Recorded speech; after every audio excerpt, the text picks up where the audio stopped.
You're now listening to the Garage Guys Fantasy Sports Podcast.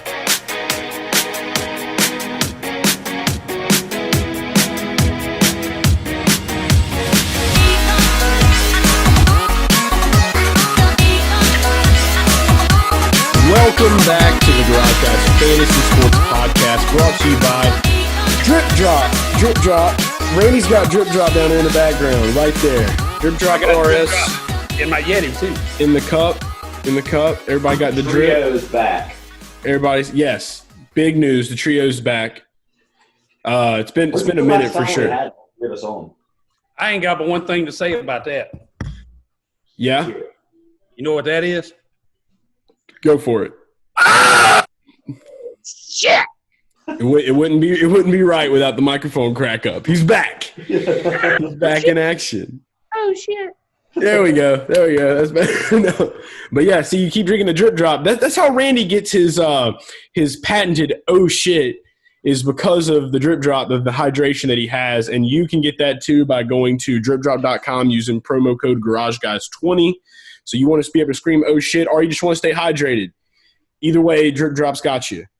All right, so do that again. GarageGuys20, dripdrop.com. But yeah, You're giving away my secrets, man. Oh, I know. Well, it's okay. I think the audio companies, like the microphone people that build microphones, they should let Randy be the tester to see if the equipment can handle that loud voice. And if it can, then it's high quality equipment. It's got to pass the oh shit meter. Oh shit meters on mics. If it doesn't pass, I mean, what's the point of even making it? You know what I'm saying? Right. Yeah. Right. I'm talking like $500. That's the next wave of ideas, Randy. Randy the Plumber microphones. Oh shit, guaranteed. Your voice will never crack on the oh shit microphones. I like it. $750 a pop. I think our next sponsor is going to be an equipment, like a tech equipment company. Let's go for PV. Let's do PV. Hey, I do like PV. I am from BoiRDeen. Yeah, gotta love PV. Shout out to drums and music. All my sound equipment's PV. Everything I have is PV. All my PA stuff. There we go. We got to find PV. We're going to find PV. That's the next wave. We are just coming off of a historic inaugural Daytona Road Course race in the NASCAR Cup Series, and Elliott tamed Tona. And he tamed it, and he made it its. I don't even know. Yeah, he made it its bitch. There's a replay right there. Look at here, first lap of the race today. Watch. They're going to dive off into turn number one, baby. Look at them hauling ass around through there. Denny Hamlin is trying to catch the damn leader, but he's sucking fucking hind tit right now. Oh, yeah. Look at him passing Kevin Harvick. There he goes. He got his ass, too. That was the biggest disappointment of this race is that for one, I mean, obviously, Randy's been missing. He hasn't been doing reaction videos lately, and he's been missing it. So he's been saving them for this moment, for this episode. Yeah. That's right. You want Randy the Plumber reaction videos? You come to Fantasy Sports Podcast, motherfuckers. That's right. The only way they're gonna get them from now on is on these podcasts. Randy has new technology, and we're evolving right now before your eyes. This is evolution right here. See, this right here this is the point in the race where Kyle Busch just thinks he's got a damn chance. Kyle Busch is coming down through there. He's running second. He's like, shit, I might have a chance today, boys. Look at this motherfucker right here, son. This is a good-ass race car. And then the son of a bitch wound up blowing 2 damn tires at the same fucking time. It was bad, dude. He was crit walking down the track, man, like straight up. And I can't wait to get into that, by the way. That's a rabbit hole if you want to make it one. But at this point in time, this first lap here, that's when Kyle Busch actually thought he had a shot. Yeah, a lot of people did. I mean, dude, like going into this race though, like obviously Drew and I, we did our rankings. Shout out, dude, Chris Buescher was heavy in them DFS rankings, man. Oh yeah, big shout out to you on that. Yeah, I know a lot of people. You see what's going on behind me? This is when they're telling Kyle Busch his car is done. Watch, he's gonna watch. Go back it up and take it behind the damn wall. He was running second, and he thought he had some shit today, but he ain't have a damn thing. He thought he did. He came back out. What he had was a damn garage stall. That's what he had. Yeah, garage stop. Do you think he knew he was done? But was like, you know what? I want to go out there and just go ahead and wreck it one more time. Yeah, this is where he didn't have no damn brakes. Oh my God. So he goes in before we go into DFS. Let's just talk about this race. Okay. He goes in because this is a pivotal moment right here for Kyle Busch and just 2020 in general. The one race where, it looked like he was going to possibly have a good shot at a good, decent finish. He goes into the pit, and his car just is done. He goes in. I'm thinking he's out. And then all of a sudden, the next thing I see is Kyle Busch, crit walking with 2 tires on the front, just like Donald ducking down the track, just getting it, just Donald ducking, just crawling. And it's like, why did you bring it back out, man? I know you need playoff points. I get it. But it's just like at that point, if you knew that thing was going to just crash, what are your thoughts on this, Randy? Look at him crip walking it, man. He's sideways. I've been trying to get out of the way here. You got Scoot, man. You got Donald Duck it. Donald Duck it. Get out of there. Had 2 flat tires at the same damn time. Okay? Here it is. Right here. See? Spin it around. I'm on top of Kyle Busch's race car. Oh, shit. We're in the damn wall. What the hell is going on? I'm ready for Randy to start getting really good at dodging the. Dude, they're gonna hire you as a weatherman before long. You're gonna get so proficient with look at his tires, bro. His tires are out of the car. His tires are completely out. Right? There's only a little thin piece of rubber left, and he still thinks he's got a shot because he was running second way earlier. Dude, I don't understand it. Like I said, Coach, put me back in, Coach. I think I can do it. That's what he did in the He's garage. done, dude. He's done. He was giving them a pep talk. He was like, in there, guys. All right, guys. 4th quarter. This is the Super Bowl. Time's running out. We need 3 damn points. Put me back in, Coach. Put me back in. Because they ain't got a victory. They not automatically in the chase. No. Think of that. Okay, question. All right, we know he needs playoff points. Just fucking scooting down. I chose the perfect episode to have my legs propped up, and I'm just sitting here. Randy, so we're here for Randy right now. Dude, do you think that he should have came back out? No. Look, I'm gonna tell you something. It sure is mighty coincidental. Okay, this may be just a little bit of a damn coincidence, but I don't think it is. His teammate was down in second place by 12 damn seconds. Okay? 12 damn seconds. 12 seconds. And then Kyle Busch miraculously, and you were here, Chase, I remember you saying, what the hell's he doing back on the track? I was dumbfounded, man.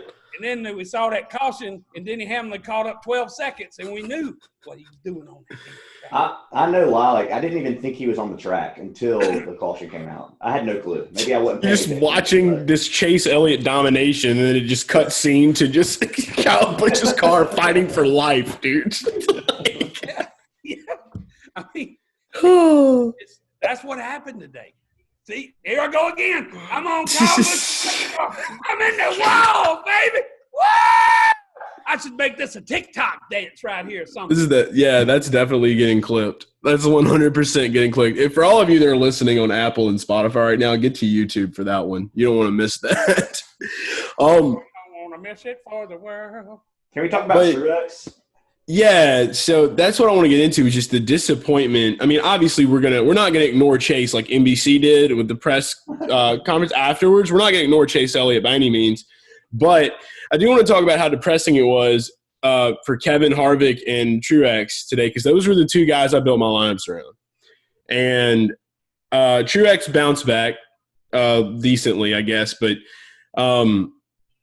dude, I mean, he put up a hell of a fight, man. But I think the bigger story though is Harvick and getting turned by Christopher Bell, untamed Christopher Bell, non-deserving of a Joe Gibbs racing car, Christopher Bell, and you can put my name on that.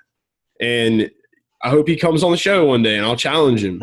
Dude, I literally was more than pissed when that happened because, I mean, obviously he's been dominant. And if I'm building my lineups off of what's been happening this year, obviously I want to throw some Hamlin, but I genuinely did not think Hamlin would do what he did.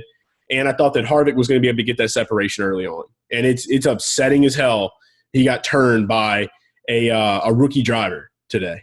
That was truly a rookie. They got karma. A rookie that's about to be in that 20 car. Yeah.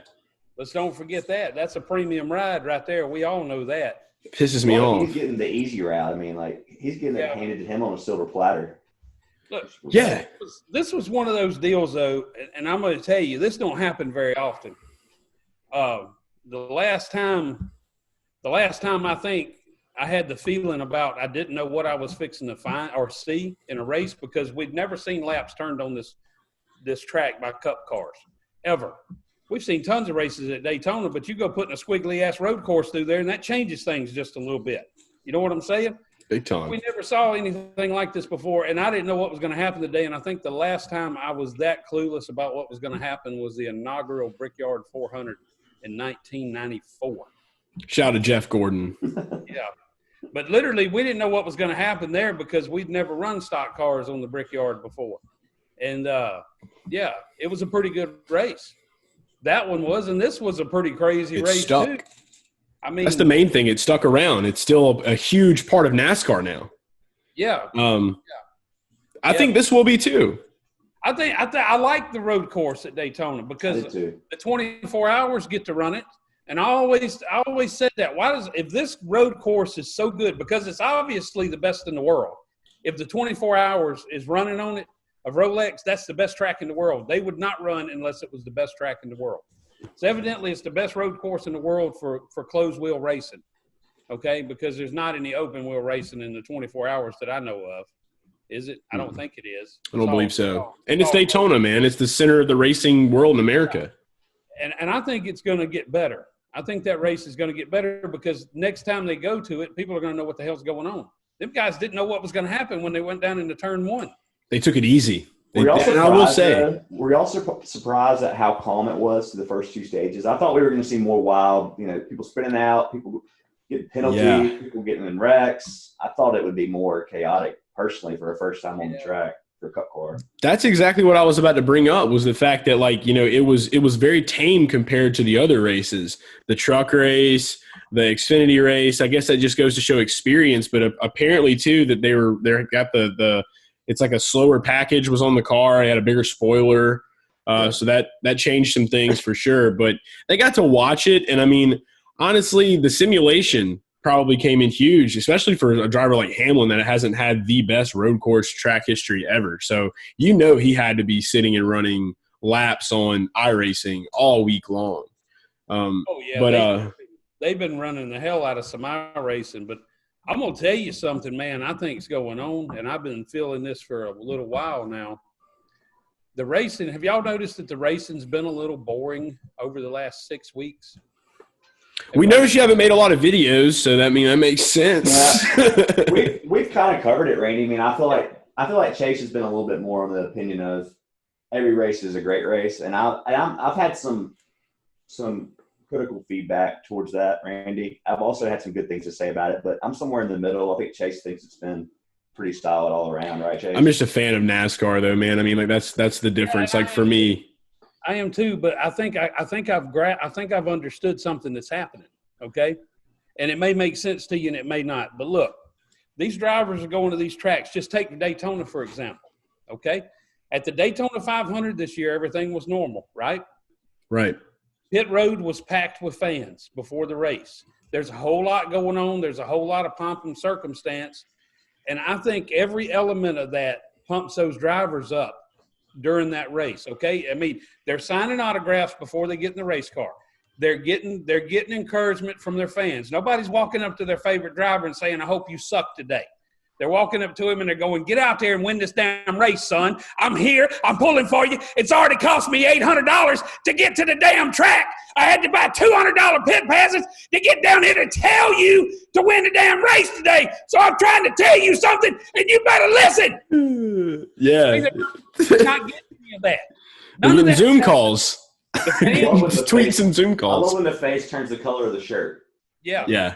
And there was some fans there, but there was no fans on pit road. There was not the usual whole weekend deal that gets these drivers pumped up. I'm telling you what, man, and this is just my opinion, but a cup driver during a normal race weekend, during a normal event, when they're standing on pit road and all the crews are lined up and all the fans are there and they start to play the Star Spangled Banner, I guarantee you every damn one of them chills run up their spine at Absolutely. a normal race weekend. I think the passion is off because the fans are not there in the big crowds. They're not coming down for the last lap.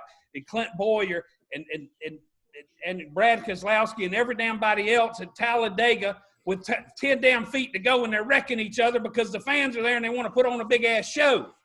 Yeah. No, and that's not just for NASCAR, though. That's for every sport right now. I mean, everybody's got a really good case against that because I think people have finally realized that, like, fans make up the majority of what sports are. It's the enjoyment and the energy that you get to feed onto that team, and the team feeds off of the crowd. And that's every sport, man. So I'm ready for everything to get back to normal because, it's definitely this year is going to change so much stuff for NASCAR. I know that without a doubt. Like, NASCAR will be different going forward. Basketball, I didn't either. Like, what's? No, that's my new goal. I put up out in my yard today. I wanted to show y'all a picture of it. See, I'm gonna slam this mug. Beautiful. Shout NBA playoffs, man. Drew's got some NBA stuff cooking up over at Rotoballer too. You guys use promo code Garage. Premium rankings. We're going from NASCAR to NBA, man. You're getting into the nitty gritty of your favorite pastime. I love it, man. I had my baseball backstop up, and you didn't want to talk about baseball, so let me put it back up. This is where I grew up. I didn't even know what that was. I thought it was a vineyard. That was the backstop where I grew up playing baseball. There we go. All right. Randy used to take him to town. We thought we was the Cubs, so we was trying to grow some greenery on the fence. You know what I'm saying? Right. You got to get the vineyard style going on, Sandlot-esque.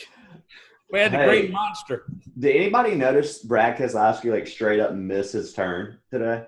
Yes. Yeah. How does somebody with that much I saw it and I said, Chase, he just missed it. He just drove through the track. And I was trying to figure out what the penalty was for that. Did they ever say what the penalty was? I'm not sure what it was. I know he finished 13th. He had to come to a complete stop, and then this isn't the Roval. Like, that's a huge – dude, that turn – I don't think anybody did that today. He's the only one. If you had to bet money on who would miss that turn, you'd say, Quinn Christopher Huff. Bell. Quinn Huff. Yeah, you would have never said Brad Keselowski. No, you would have never guessed in a million years. No. I don't know. Kez, I wasn't really high on Kez at all. Like I said, I don't think that he's got the grit that Blaney had, but Blaney was another disappointment if we're going into to talk about Penske. He ran a great race. And then right there at the end, dude finished 31st. Just bad calls or, I don't know how he got he had a penalty at some point that put him back there to begin with. And then I thought Kez was a great play today, though, honestly. And he was running well for a while. I don't know what happened to Penske today. Even Joey made some stupid decisions. Joey didn't go wrecking Bubba Wallace at the end of the race.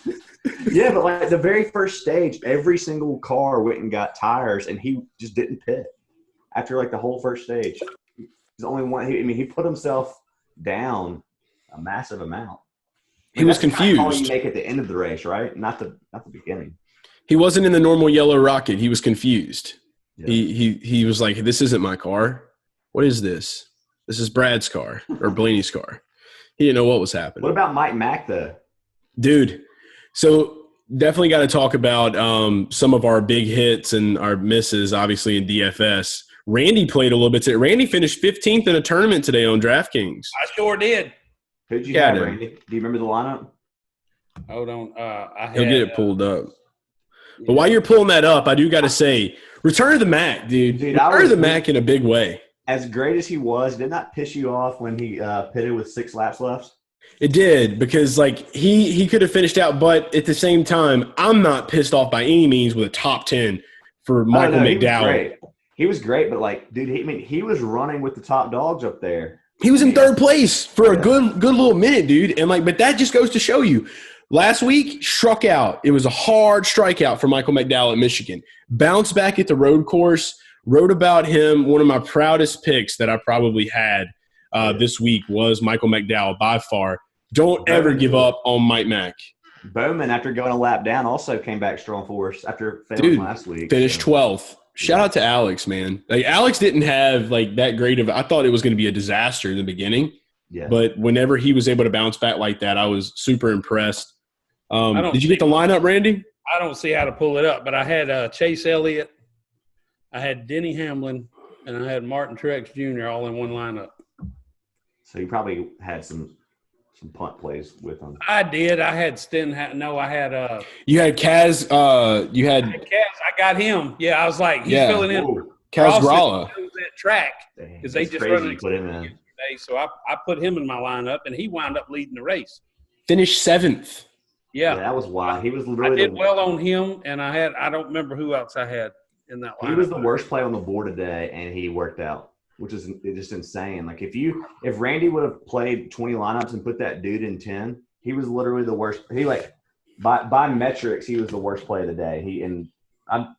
This is me saying all the credit in the world to him. I mean, great job out of the 3 team, I guess, to put him in that car. And I mean, I just personally. They were acting like he had never ran. Like NBC's broadcast today was I don't know. It was kind of I did not enjoy it whatsoever. Awful, Cole Custer at the beginning of the race was back to 38th, and they didn't even tell us why. Yeah, the second, I had a mistake that I made. I thought that Michael McDowell was spun, but it was John Hunter. And I was watching on my phone at the time, and I tweeted it out, and somebody said it wasn't. But I literally thought that was another one I was going to be able to add to the horrible broadcast. And NBC's not really known for that, so they got to find a way to get crafty again, man. Slide job's getting old. They need to just let us do it. I can tell you how NBC telecasting could be awesome. Oh, I bet I know the answer. Oh yeah, you do. Give us a rundown of what's happening right here behind you, Randy. Give us a rundown right now. 3, 2, 1. It's a test. Race. That was the first lap of the race. That was when Denny Hamlin took over Kevin Harvick right there. Oh, yeah, and it started walking off. Okay, we hit this one. So we're gonna put together a reel. We're gonna send it to Fox and NBC, and yeah, that's what we're gonna do. And if they don't want it, SRX will come through. You want me to commentate this for a reel? You've already done it. You've already done this one. We gotta wait for another one. We're gonna put it together though. That's gonna be the next move. Do you have the end of the race? Huh? Do you have the end? Yeah, because we gotta talk about Chase Elliott. Yeah, share the. We might as well go ahead and start it up. We'll talk Chase Elliott. Let's talk about Chase Elliott. My wife's favorite driver. Jency's favorite driver. By the way, let's while you're finding that, I'm gonna go ahead and play this. Jency called in. It's playing in the background. This is the last lap. That's when he comes across. Call it right now. Let's go. You want me to call it?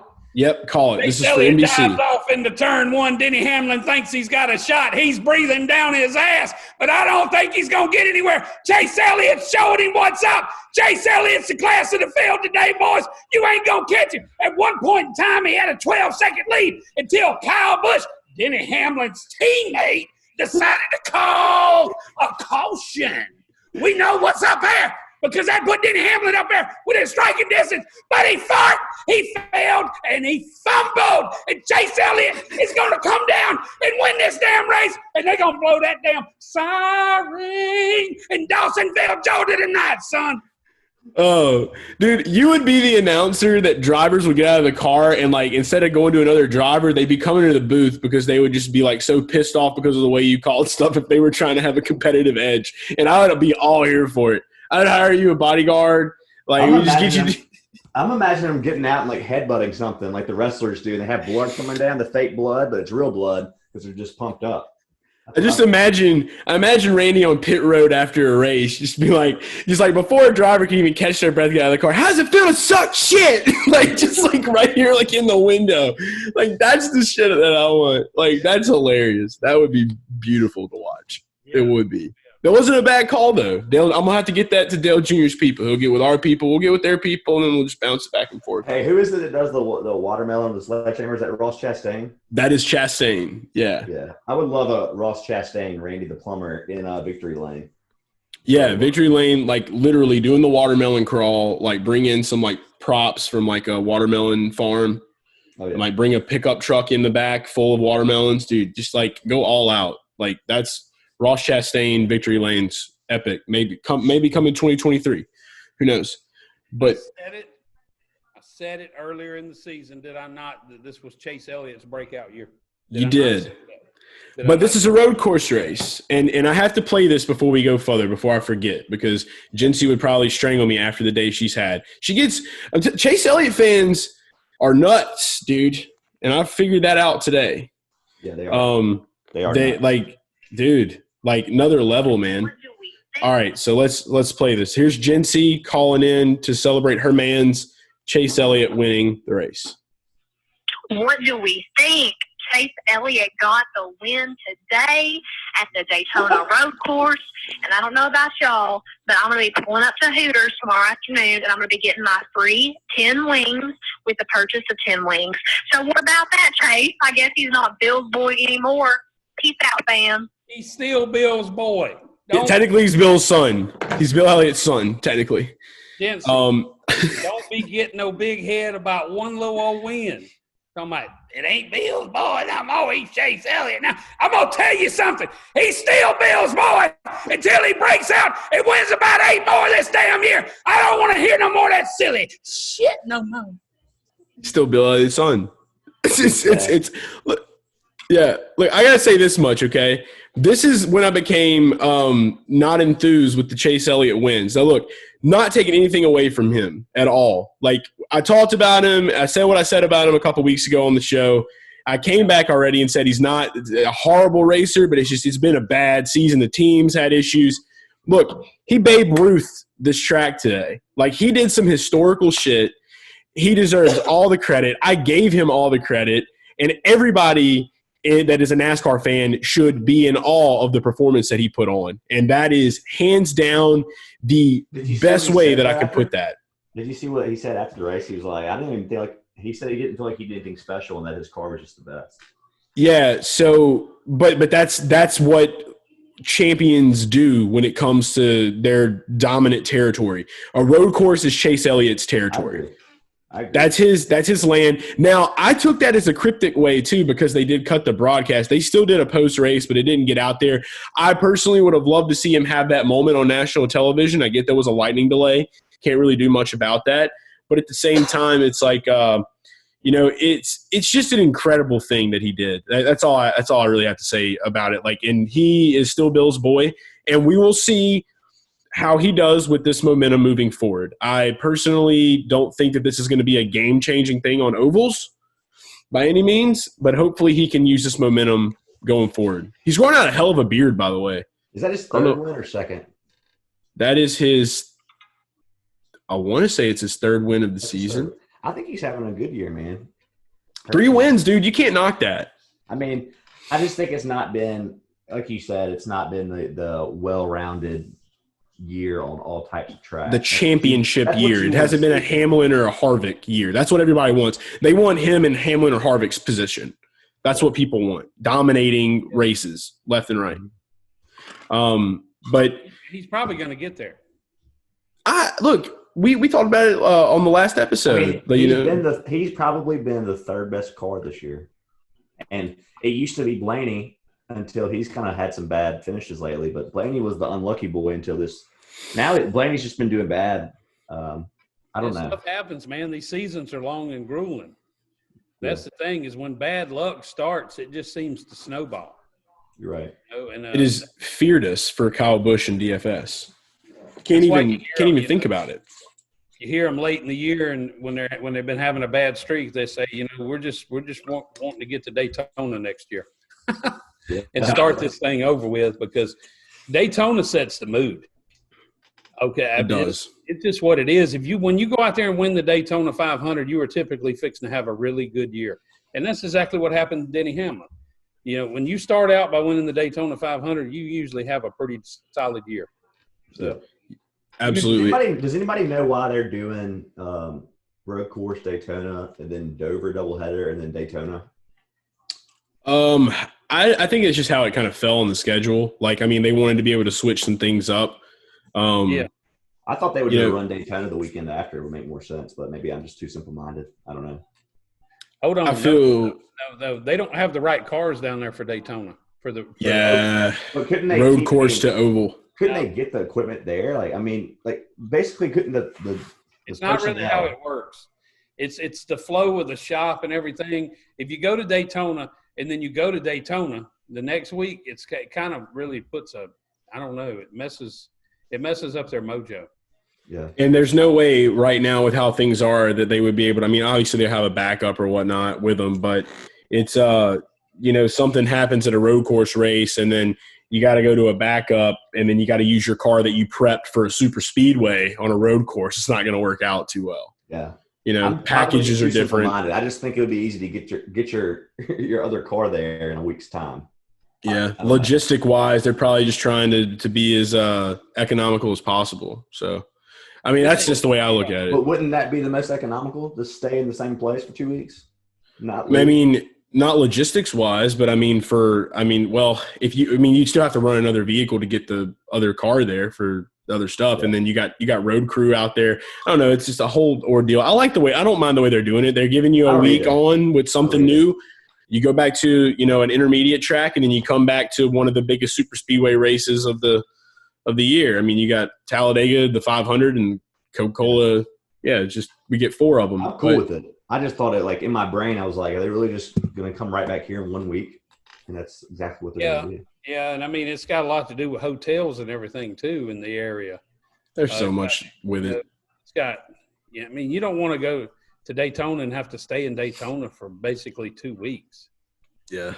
It's what it would be if you went down there. You wouldn't go home. You'd just stay, and I mean it's beach. There's a lot of beach days for Kyle and Samantha. I was wondering, didn't they have windshield wipers on the car today? I don't know, but that's a thought that went through my head earlier. I think they did. I think they had wipers on there. They have them rain tires. I would like to see that Daytona Road Course where it's raining like in 2 turns. Oh yeah, right. That would be awesome. Just at night. Turns. At nighttime. On the whole track. At nighttime. In one spot. It would be beautiful. Yeah, I want that. We'll see that at some point in our lifetime, I would hope. Before we do roll away from this race, though, just a couple of drivers to shout out. Shout out to Eric Jones for finishing before Christopher Bell, who's taken over his car in 2021, finished 11th. Shout out to Eric Jones.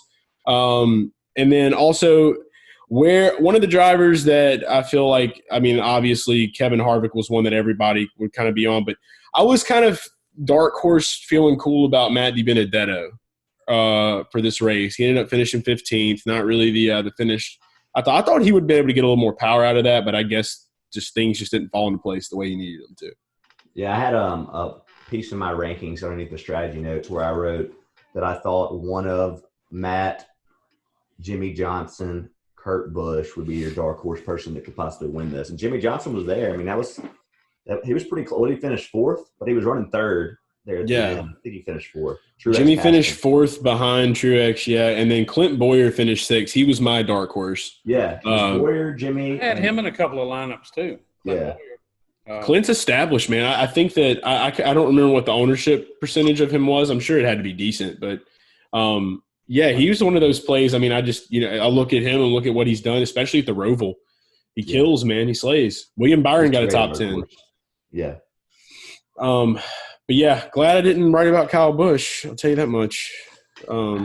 Just another letdown, dude. And I hate it for him too, man. But at this point, it's just like he's not really showing. I mean, what can you do? I mean, I don't know if it's a team issue, it's a him issue. I'm kind of tired of questioning it at this point. Just, saddle up for next season. Hey, got to give our boy from Mississippi a shout out too. Ricky came through again. Yeah, dude. Ricky Stenhouse Jr., like 16th from 25th. Yeah. I had him in a few. Was he 16th? He finished 16th, yes. Dang, I thought he was 13th, but. No, that was Brad Kay. a lot of the standings changed in like the very last. Oh yeah, they had a whole bunch of some congestion back there, but overall, man, I love it. I can't wait to watch the Clash at Daytona for this one, and they're going to keep tweaking the package on the car for this race. They're going to make it a little more competitive.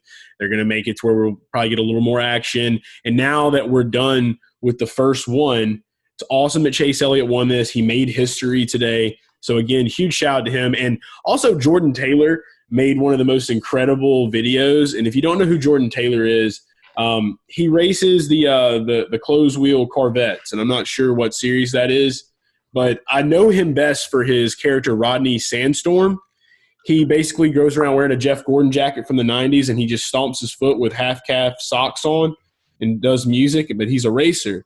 Well, Chase Elliott ended up shouting Jordan Taylor out, and then he made one of his meme videos where he's in the mirror with his Jeff Gordon stuff on, and he drops his phone. And when he goes to pick it back up, he literally drew Napa on a white T-shirt, had Chase Elliott gear on it, stomping his foot. Just go look that up. I'm sure there's clips everywhere, but Jordan Taylor is his name. Just got to give a shout out to him. Dude's hilarious, man. And the video he did with his dog in the remote control car where he was making him do donuts on the street was probably all time, like top 10 funniest shit I've ever seen in my life. So I haven't seen it. You got to go check Jordan Taylor out. Jordan Taylor, if you're watching this, I'll probably be clipping this and tagging you on Twitter like a degenerate Twitter-ite. So, hey, appreciate your content. Are you done with your commercial? Yeah, seriously. Yeah, we're done. Jordan Taylor. That was a sponsored Jordan Taylor commercial. Jordan Taylor. Yeah. Sponsored by Jordan Taylor. What are we going to talk about football? Is that now? That's coming now, yeah. Race is done. Moving on to Dover. We'll have all that stuff up on Rotoballer again. Promo code Garage. Yeah, great thing to pull up, Randy. So we had the Garage Guys Fantasy Sports Pro League draft Saturday night. Randy the Plumber, it's his first go at fantasy football. So he's here, and he came in with the most atomic first pick in any fantasy football draft I've ever seen in my life, other than the family one with my 8-year-old cousin who takes Tom Brady every year first. Dak Prescott, first pick of the draft. Care to explain? First round pick, not first pick. Yeah, first round pick. Yeah, sorry. Got to clear. He 6, I think. 1-6. Dak Prescott at 1-6. Dak Prescott. And I asked you before this thing started, I said, can I pick anybody I want? And you said, yeah, you could draft anybody you want. All right? So good thing you didn't call and ask me. Here was my thing behind this, okay? No, rookies only. Dak Prescott. Look, I was going to take Dak Prescott no matter if 1,000 people called me and told me not to. Why? Because I wasn't going to take a chance that anybody else could possibly get him, because I'm going to tell you something. Dak Prescott, he's going to be messing around this year. He's got him a new head coach. That new head coach has been hiding out in the damn mountains for like a year. Him and a bunch of other coaches up there sniffing each other's coaching cracks. You know what I'm saying? And comparing notes. And what come out of all them meetings up in the mountains, up in that little tiny cabin up in the mountains, it was so little, whatever. I don't know. It was probably 6,000 damn square feet. Knowing these guys, they're all multimillionaires anyway. So they up there meeting. And Mike McCarthy is now the head coach of the Dallas Cowboys. And I'm sure Jerry Jones called him up and said, hey, Mike, man. Hey, Mike. You want to coach the Cowboys? And I imagine Mike said, oh, shit, you damn right I do. I'm on the way. I've got the first flight out. And Jerry's probably like, I'll send the jet for you, Mike. Hell no, I'm running down there. I don't need no damn jet. I done lined up 2 helicopters and a fucking train already. You know? While they were up there meeting, what they decided is the only way to succeed in the NFL is to have a quarterback that can run the shit out of a football. So Dallas wants to hire Mike McCarthy. They got a quarterback that can run the shit out of the football. Mike McCarthy's over there drawing up game plans, and Dak Prescott is going to be the leading rusher in the NFC this year. You lost your mind, Randy. Oh, wait a minute. All right. So I'll say this in his defense, okay? I was fully planning on going after Dak, but not at 1-6. I think that he would have easily been able to be I don't know, maybe a 6th, 7th round pick. Yeah.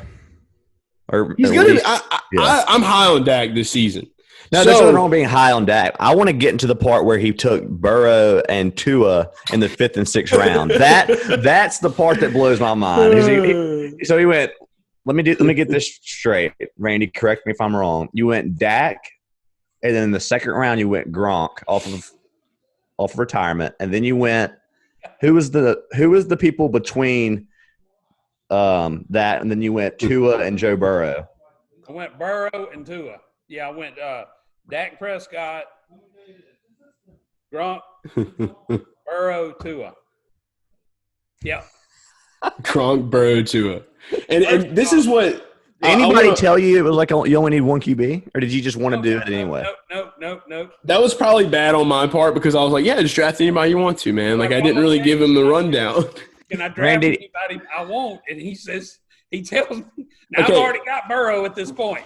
Okay, and he tells me, he says, you have one fucked up looking team. Randy, I think this is a valuable lesson we're learning here on this episode.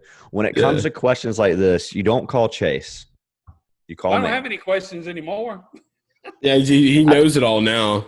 I'm just imagining if he would have called me, how differently it would. I think you would have taken Dak 1. You probably would have taken Gronk 2, but there's no way I would have did you just not tell him, Chase, about how many QBs? Or I mean, I didn't really go into. I figured watching it I didn't expect the quarterback pick. He was cracking up. So I thought he was going to be like, okay. The whole time I was commenting. Did y'all see the people on Twitter that were bashing Randy and they were calling him Andy the Plumber because on the picture it looks like Andy and they just were going at it. Andy the Plumber, I have it right here. Yeah, so we had fun with that, and I think I ended up trolling one of those guys, and then I got Scott Engel involved, and then basically Scott was just nobody is king of anything with a Dolphins avatar, and that was just sick burn from Scott. Yeah, I told the guy with the Dolphins. I told Dolphins boy that he better put some respect on Randy's name. Yeah, you don't fuck with Uncle Randy. He does his thing. He might be a little unorthodox, but he does it. And I mean, look. The team, I'm looking at your team. I know for me, I had a couple of picks that I'm not thrilled about, but my first, I'd say probably my 1 through 7, I'm really happy with, and I kind of got the guys that I wanted.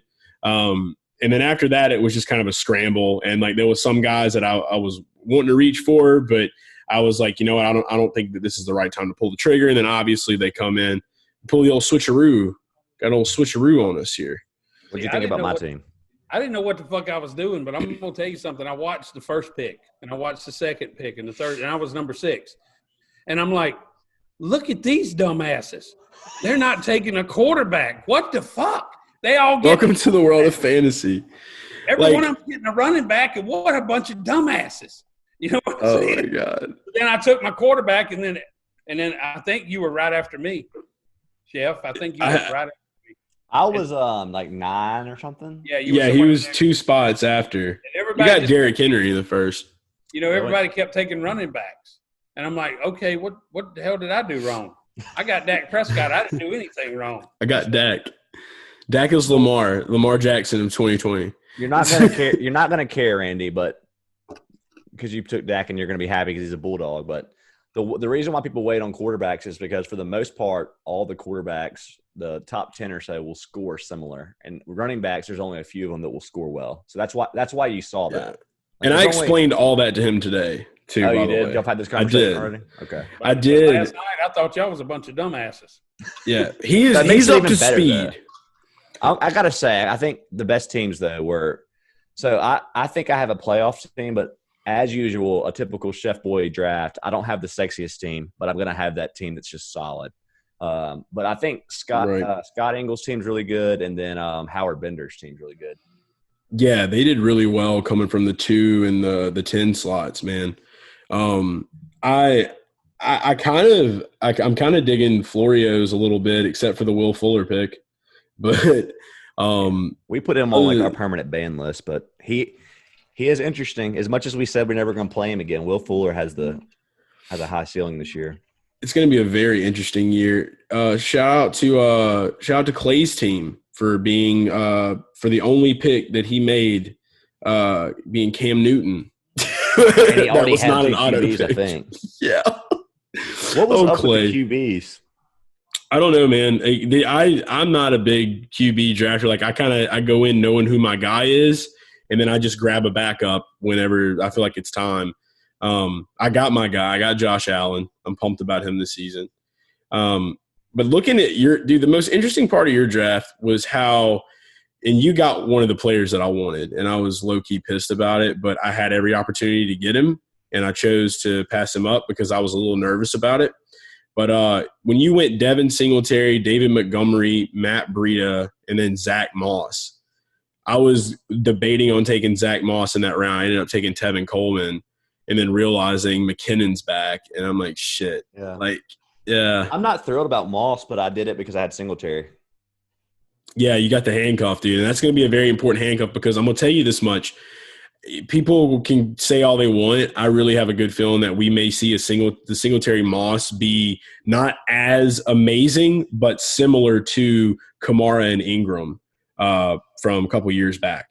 I was pretty bummed when they drafted him there. I'm not going to lie. I mean, I know Moss has got a lot of upside, but Singletary's case, you know how much money he made me last year and how big I was on him. And just to have just the fact that he has a crowded backfield is a little upsetting. But. Got a crowded backfield myself. Check it out. I know. This is from when Randy used to play hockey for the Mississippi Ice Skaters.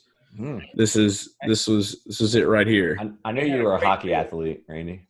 Were you a goalie? I was a double goalie. Double goalie. Yeah, what that is, when you're coming down to the goal and I'm guarding it, you better hit it twice as hard and you better be twice as fast, you little peckerhead, because I'm twice as fucking wide.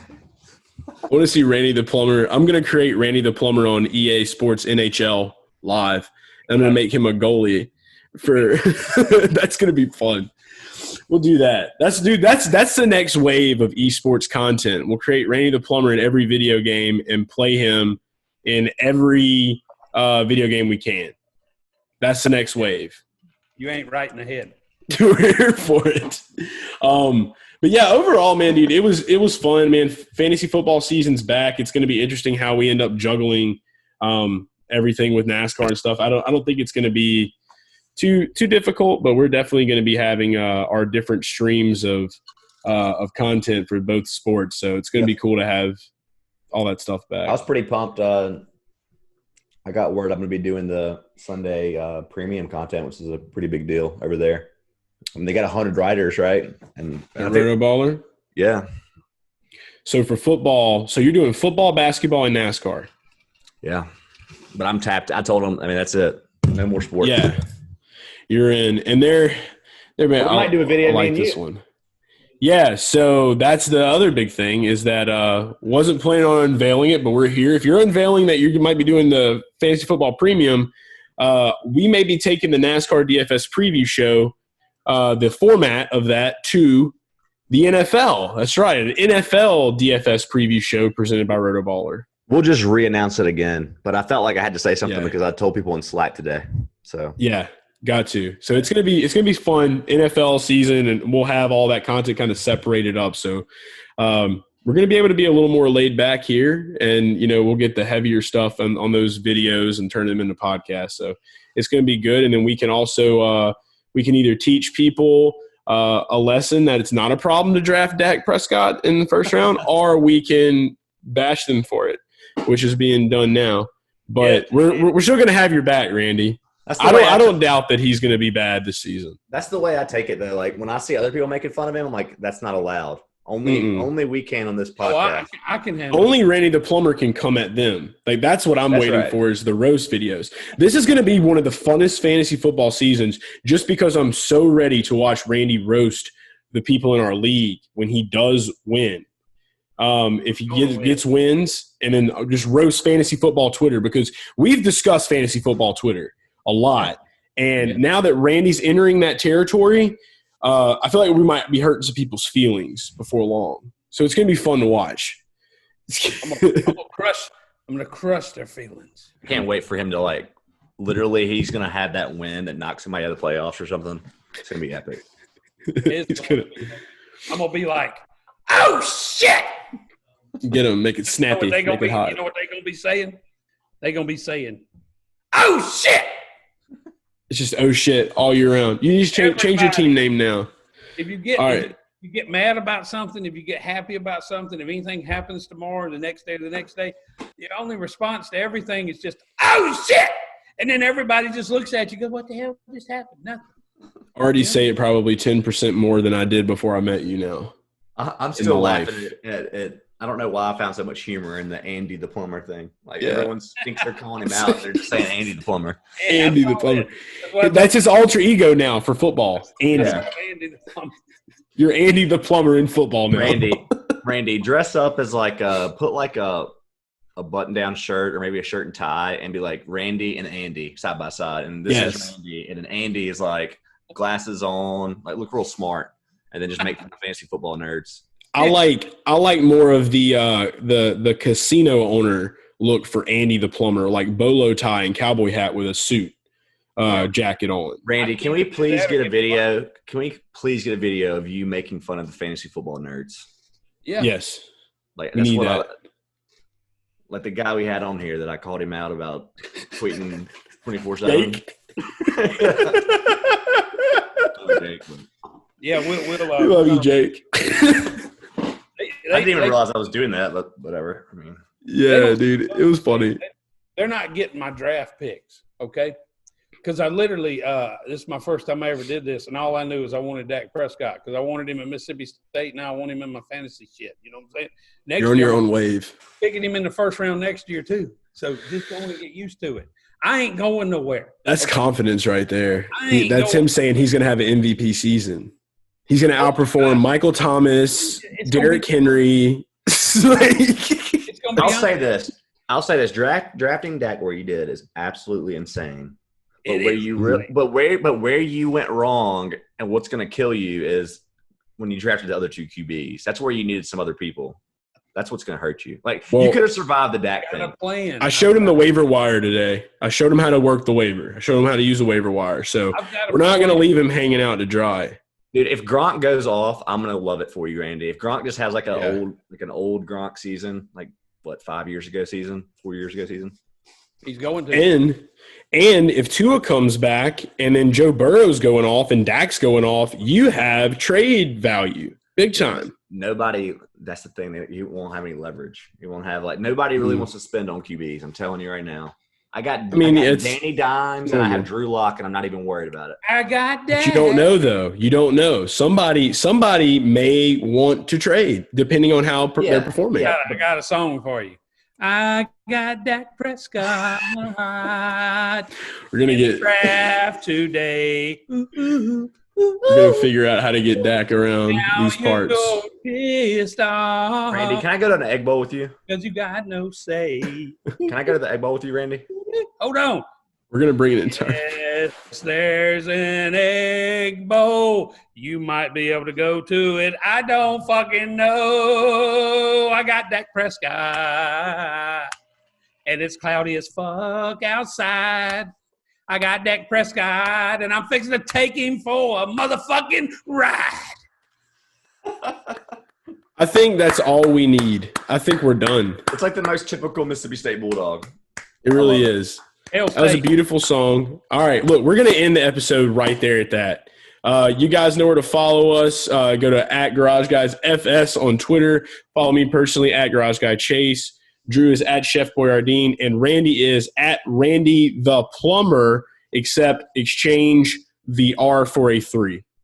And that is where you can follow all of us. Be sure to DM us.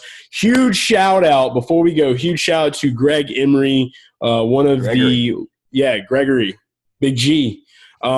He is one of the guys that have been sticking with us in our DFS content, for NASCAR. Hit a huge tournament on FanDuel today, won over $7K. Trust in the process. We appreciate you riding with us, Gregory, and ready to keep bringing all of you guys that are checking out all of our content at Rotoballer to the promised land. We got plenty more races to come, plenty more chances to bag. And as you heard on this episode, not just one sport anymore. DFS, NBA for the rest of the season with playoffs, and obviously NFL football is probably going to be the one where we got the longest little streak to do it with. But NASCAR, we ain't hurting. That's for certain. Yeah, we got a doubleheader this weekend too. So a lot of coming up. A lot of chances for tournament winnings, and people are listening to us, Chase. I had a lot of feedback say they listened to the use the tiers, play the guys that are ranked high in the tiers, and just mix Look what and match. happened. And I had some DMs today saying that they did it. So we had some baggers.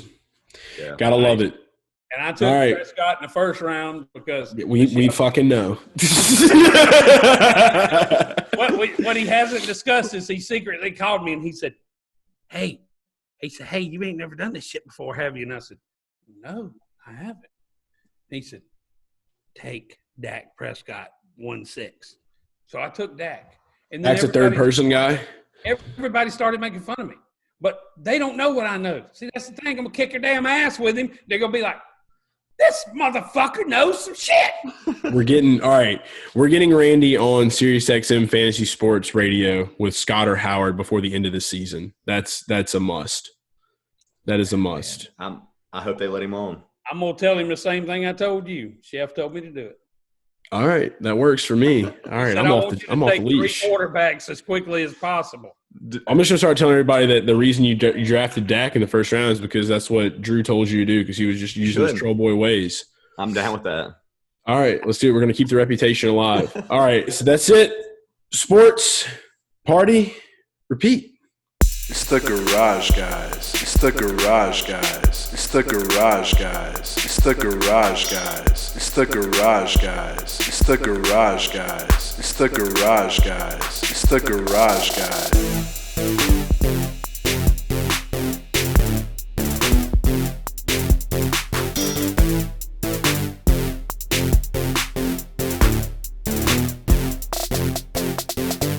It's the garage guys. It's the garage guys. It's the garage guys. It's the garage guys. It's the garage guys. It's the garage guys. It's the garage guys. It's the garage guys.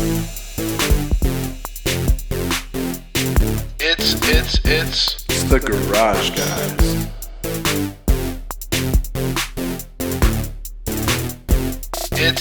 It's the garage guys.